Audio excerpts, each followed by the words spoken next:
రచ్చ రాజకీయం at the rate of 5 PM కు స్వాగతం. నేను మీ ఫజల్. ఈరోజు బులెటిన్లో ఈ కోర్టు ధిక్కరణ కేసులపై రాష్ట్ర వ్యాప్తంగా చాలా సీరియస్గా చర్చ జరుగుతుంది. మరో ఐఏఎస్ అధికారి కోర్టు ముందు వచ్చి నిలబడ్డారు. ఆయనపై వచ్చిన పిటిషన్లపై శిక్షలు కనుక పడితే జీవితాంతం జైల్లోనే గడపవలసి వస్తుందంటూ కోర్టు చేసిన వ్యాఖ్యలు, అంటే ప్రభుత్వం చేసిన తప్పులకు అధికారులు బలి కావాల్సిందేనా అన్న చర్చ తెలంగాణలో ప్రారంభమైంది. దీంతోపాటు మైక్రోసాఫ్ట్ మెగా డేటా సెంటర్ను హైదరాబాద్లో ప్రారంభించింది. మరో వార్త ఏంటంటే హైదరాబాద్లో ఆహార భద్రత కోసం 100 మందితో కూంబింగ్ స్టాఫ్ను, ఒక 100 మంది కూంబింగ్ స్టాఫ్తో ఒక టీంని సిద్ధం చేసినట్టు డీజీపీ చెప్తున్న వార్తల్ని ఈ బులెటిన్లో చూద్దామా.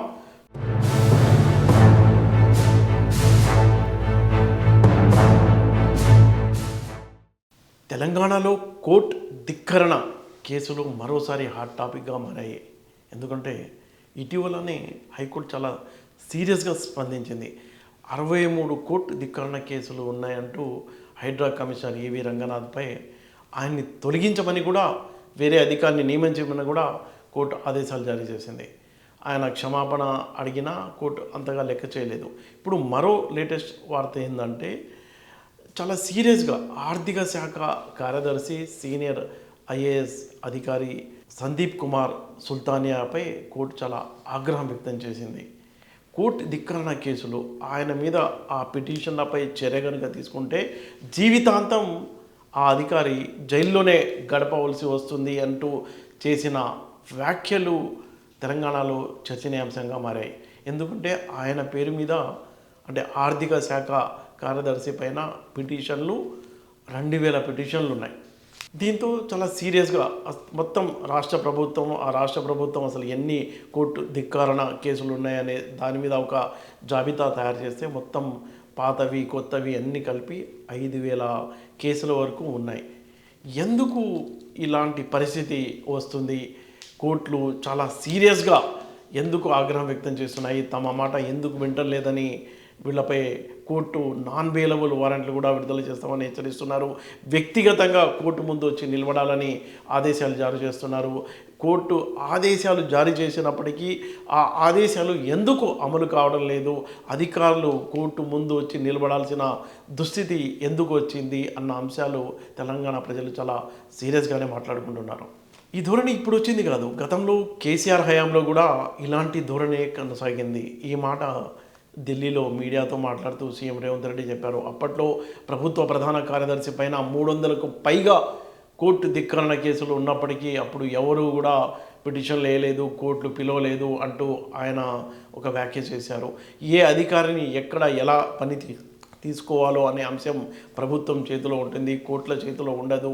అధికారులను ఎక్కడ పెట్టాలి, ఎవరిని నియమించాలి, ఎవరిని తొలగించాలి అనే ఆదేశాలపై సీఎం రేవంత్ రెడ్డి ఢిల్లీలో అలా స్పందించారు. అయితే ఈ కోర్టు ధిక్కరణ కేసులకు సంబంధించి ఉద్యోగ నియామకాలు, భూసేకరణ, నష్టపరిహారం పెంపు, అలాగే ప్రభుత్వ బిల్లుల చెల్లింపుకు సంబంధించి వందలాది వేలాది కేసులు కోర్టుకి వెళ్ళటం, కోర్టు ఆదేశాలు జారీ చేయటం. కోర్టు ఏం చేస్తుందంటే కోర్టుకి ఒకళ్ళు పిటిషన్ వేస్తారు, ప్రభుత్వం దోషిగా, అంటే ప్రభుత్వం వచ్చి కోర్టులో నిలబడుతుంది, కోర్టు ఆదేశాలు జారీ చేస్తుంది, ప్రభుత్వం హామీ ఇస్తుంది. కోర్టు ఏమో ఆదేశాలు ఇస్తుంది ఇలా చేయండి అని, ప్రభుత్వం ఏమో అవును చేస్తామని హామీ ఇస్తుంది. అయితే ఇది ఇంప్లిమెంట్ చేయాల్సింది ఎవరు? అధికారులు. అయితే కోర్టు ఆదేశాలు ఇచ్చినా ఇంతవరకు ఇంప్లిమెంట్ చేయలేదని మళ్ళీ ఎవరైనా పిటిషన్ వేస్తే, అలాంటి పిటిషన్లు ఇప్పుడు పెండింగ్లో 5000 ఉన్నాయి. అప్పుడు మళ్ళీ వ్యక్తిగతంగా వచ్చి హాజరు కామని అధికారులను పిలుస్తుంది ప్రభుత్వం. ఇప్పుడు విషయం ఏమైంది? అధికారులు మళ్ళీ ఒక తప్పు చేసిన వ్యక్తిలా బలిపశు, అంటే ప్రభుత్వం విధానపరమైన నిర్ణయాలు తీసుకుంటుంది కాబట్టి దాన్ని అమలు చేయాల్సిన బాధ్యత అధికారులపై ఉంది. అధికారులు ఎందుకు అమలు చేయడం లేదు అనేది క్వశ్చన్ మార్క్ వస్తుంది. ఎందుకు అమలు చేయడం లేదు అంటే ఫస్ట్ పాయింట్ నిధుల కొరత, ఇంకొకటి ఫైళ్ళ కదలిక, ఇంకొకటి విధానపరమైన నిర్ణయాలు. ప్రభుత్వం ఏం చేయాలి అనేది డిసిషన్ తీసుకునేది ప్రభుత్వం.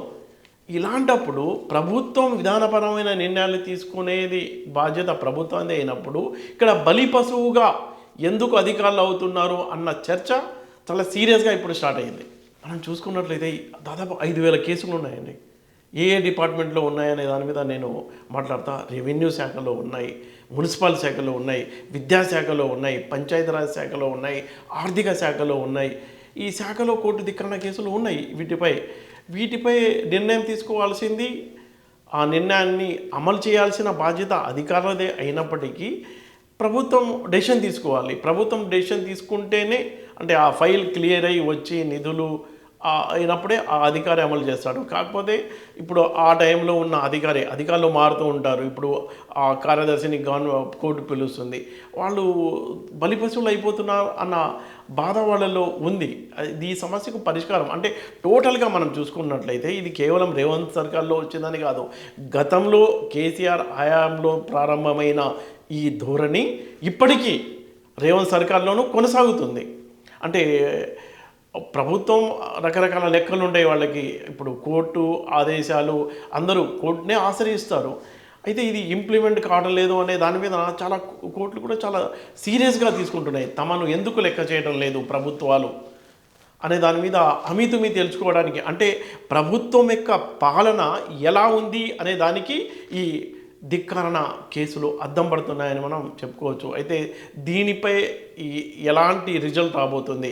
ఒక పక్కేమో కోర్టులు కూడా అమితుమి తేల్చుకోవడానికి కోర్టులు సిద్ధపడుతున్నాయి. ఇది పాలసీ మ్యాటర్. ఇప్పుడు చట్టాలు చేయాల్సింది ప్రభుత్వాలు, ఆ చట్టం అమలవుతుందా లేదా ఎత్తి చూపాల్సిన బాధ్యత కోర్టుది ఉంటుంది. ఇప్పుడు చట్టం చేసిన వాళ్ళే చట్టాన్ని అమలు చేయకపోతే మేమెందుకు అని కోర్టు నిలదీస్తుంది. అంటే దీనిపై ఎలా, అంటే ఈ ఘర్షణ వాతావరణం అయితే కేవలం తెలంగాణకే పరిమితం కాలేదు, దేశవ్యాప్తంగానే ఈ ఘర్షణ అధికారులకు, ప్రభుత్వాలకు, జ్యుడిషియరీకి మధ్య నడుస్తుంది.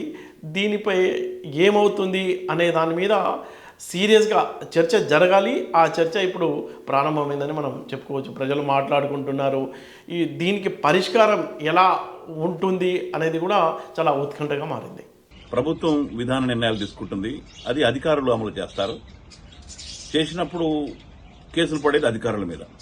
అంటే ఇక్కడ ప్రభుత్వం తీసుకున్న నిర్ణయాలు తప్ప, లేకపోతే అధికారులు చేసేది తప్ప అన్నది చూసినప్పుడు నిర్ణయాలు ప్రభుత్వం తీసుకుంటుంది, ఇంప్లిమెంట్ చేసే వాళ్ళ మీద పడతా ఉంటుంది. అంటే కనుక ఇది పరిపాలనలో లోపాలు కావచ్చు, లేకపోతే మధ్యలో ఉన్న కనెక్టివిటీ లోపాలు కావచ్చు, లేకపోతే శాఖల మధ్యన సమన్వయం లోపాలు కావచ్చు, లేకపోతే ప్రజలకి ఎక్స్ప్లెయిన్ చేయడంలో, సమస్యను చూపించడంలో, వారికి పరిష్కరించడంలో కావచ్చు, లేకపోతే ఇంకా అధికారులది, లేకపోతే రాజకీయ నాయకుల ఒత్తిడి కావచ్చు, లేకపోతే రాజకీయ నాయకులు కుమ్మక్కైంది కావచ్చు.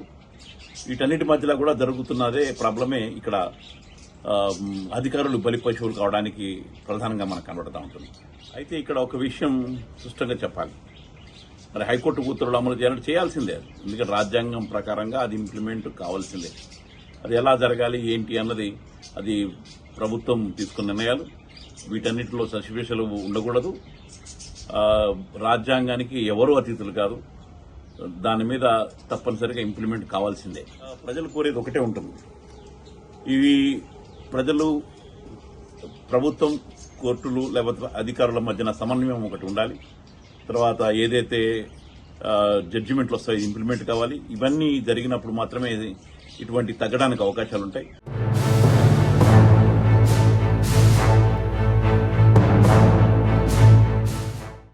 ఐటీ రంగంలో హైదరాబాద్ మరో కీలక మైలురాయిని దాటింది.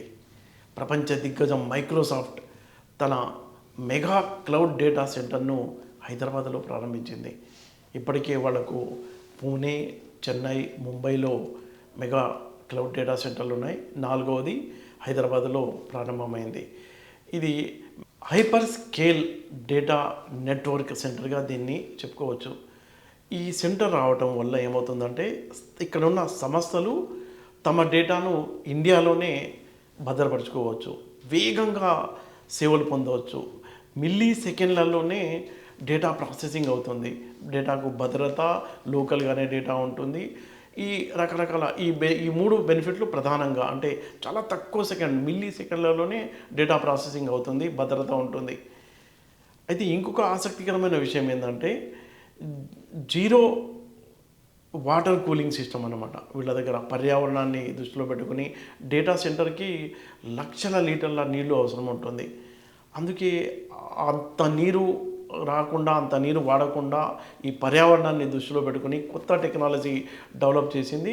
ఇప్పుడు చాలా తక్కువ నీటితో, ఇంకా 30 వరకు వస్తే అసలు నీటినే వాడకుండా క్లౌడ్ సెంటర్లలో ఆ టెక్నాలజీని ప్రవేశపెడుతున్నామని మైక్రోసాఫ్ట్కి చెందిన అధికారులు చెప్తున్నారు. ఈ హైదరాబాద్ క్లౌడ్ రీజియన్కు సంబంధించిన సేవల్ని ఇప్పటికే చాలామంది వాడుకుంటున్నారు. అదానీ గ్రూప్ వాడుకుంటుంది, అలాగే హెచ్ఎస్బిసి బ్యాంక్ వాడుకుంటుంది, రిలయన్స్ గ్రూప్ వాడుకుంటుంది, పీబీ పే, అలాగే బజాజ్ కంపెనీ కూడా ఈ డేటా సేవల్ని హైదరాబాద్ సెంటర్ నుంచి వాడుకుంటున్నాయి.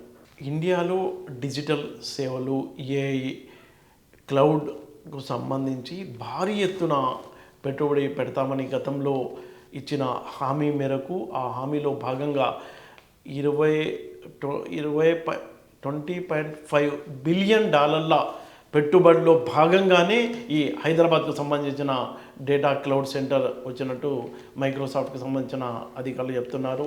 ఇది హైదరాబాద్ యొక్క ఐటీ రంగంలో చాలా ఏళ్ళ నుంచి గత 20 ఏళ్లుగా హైదరాబాద్ దినదినాభివృద్ధి చెందుతుంది. ఇది ఇంకొక కీలకమైన మైలురాయిగా మనం చెప్పుకోవచ్చు. టెక్నాలజీ మారుతుంది, ఏఐ సేవలు అందుబాటులోకి వస్తున్నాయి, డేటా స్టోరేజ్ అనేది చాలా ఇంపార్టెంట్గా మారింది. దేశవ్యాప్తంగా 4వ క్లౌడ్ సెంటర్ని మైక్రోసాఫ్ట్ ఇక్కడ హైదరాబాద్లో ప్రారంభించడం, హైదరాబాద్లో చాలామందికి ఉపాధి అవకాశాలు రావడంతో పాటు ఈ పర్యావరణ పరంగా జీరో మెయింటెనెన్స్, అంటే జీరో కూలింగ్ సిస్టమ్, అటువంటి టెక్నాలజీని వాడి మైక్రోసాఫ్ట్ ఈ డేటా సెంటర్ను ఇక్కడ ప్రారంభించింది.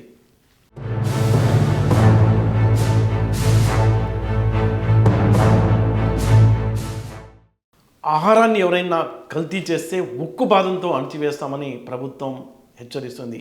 అందుకోసం రాష్ట్ర డీజీపీ ఒక ప్రత్యేక బృందాన్ని, 100 మందితో ఒక ప్రత్యేక బృందాన్ని ఏర్పాటు చేస్తున్నారు. ఎందుకంటే ఈ ఆహార కల్తీకి పాల్పడే వారిపై కూంబింగ్ చేయడానికి. మనం ఈ కూంబింగ్ అనే పదం అడవుల్లో వినేవాళ్ళం.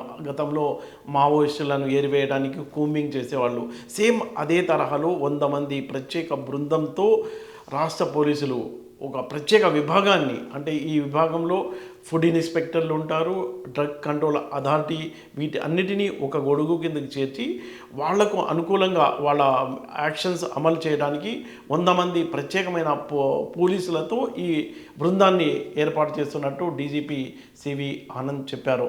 భవిష్యత్తులో రాష్ట్రంలో ఈ ఆహార కల్తీని అరికట్టడానికి టీసేఫ్ అనే ఒక సేఫ్ వ్యవస్థని, ఆహార భద్రతా వ్యవస్థను ఏర్పాటు చేయడానికి రాష్ట్ర ప్రభుత్వం కసరత్తు చేస్తుంది. అందుకు సంబంధించిన నియమ నిబంధనలు త్వరలో ఖరారు చేయనున్నారు. మనం చూసుకున్నట్లయితే ఎక్కడికి వెళ్ళినా ప్రతి పదార్థంలోనూ కల్తీ అనేది మితిమీరిపోయింది. ఇష్టానుసారంగా కల్తీ చేస్తున్నారు, ప్రజల ఆరోగ్యాలతో ఆటలాడుకుంటున్నారు.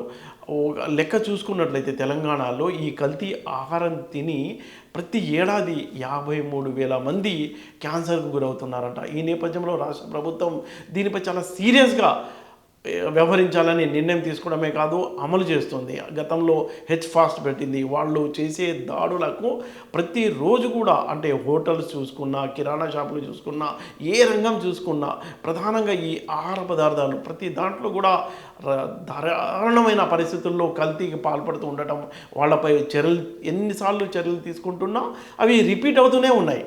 ఎవరు మారటం లేదు. ఆ దాడి మళ్ళీ వాళ్ళు తెచ్చుకోవడం, మళ్ళీ స్టార్ట్ చేయడం.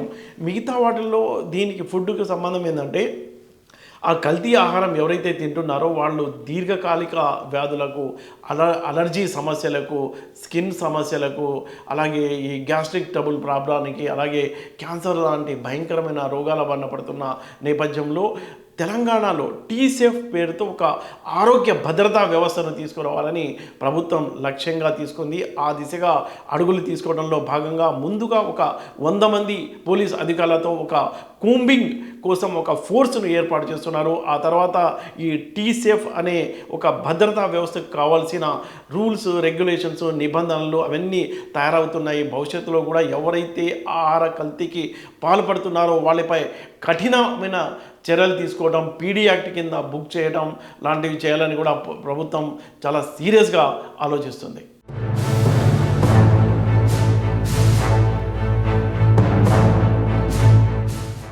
చూస్తూనే ఉండండి రచ్చ రాజకీయ మీద 5 PM సోమవారం బులెటిన్లో మళ్ళీ కలుద్దాం.